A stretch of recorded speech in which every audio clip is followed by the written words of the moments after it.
Na strojoch určitého typu sa zisťoval čas, ktorý je potrebný na vykonanie pracovnej operácie. Výsledky sú v tabuľke. Vypočítajte 95% obojstranný interval spoľahlivosti pre strednú hodnotu trvania pracovnej operácie. Čiže pre my.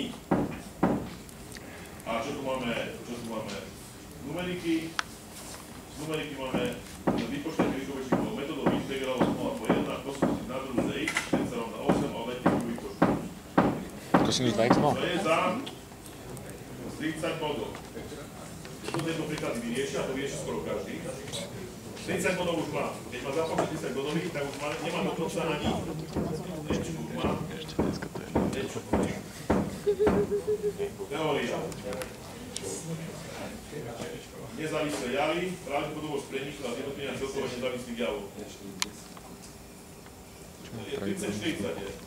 30 príklady, 40 teórií. Teórie ideme. To je, povedal som prvú teoretickú otázku, nešikovný príklad, to je pol na pol. Háčeme dvoma hracími kockami, nech A, I znamená jav, že padne sa číslo 3, I sa rovná 2, 3.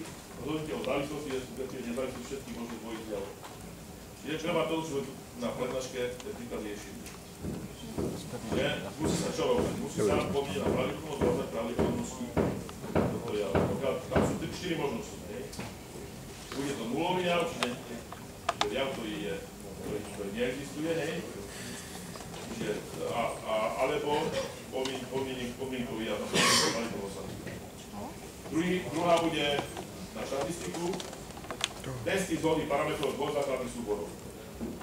To je to, čo nás robí. Presne toto. Posledná. Čiže teória a príklad tomu bude niektorý z týchto príkladov, si môžete dať. Alebo nejaký iný, možno jedno vyriešť, tak tam bude viac. To je jedno. Sedem zhody pri testovaní, tak ja napojem na predtermíne. Testy zhody dvoch parametrov. Na riadnom termíne tak. A na ďalších týchto periodnice. To je testy. To sa regočí. Tretí. Tak po čom to nemá nič? Máme teória riešenie sústavy lineárnych rovníc, Newtonová metóda. Čiže to je sústavy a príklad na to. Riešenie sústavy lineárnych rovníc, Newtonová metóda. No to je teoretická otázka. Príklad na to riešenie. To máte na 2 hodiny, každý to mal. Teória je za 40 bodov, čiže v podstate a každý to je na polovicu. Ešte nejaké otázky? Takže na budúce je tam tí, čo nerobili oprávnu písov. Pozrieme sa, keby náhodou bolo málo, tak prvý, čo odchádzajú na ich odhlasy, budú tí, ktorí budú mať najmenší počet bodov.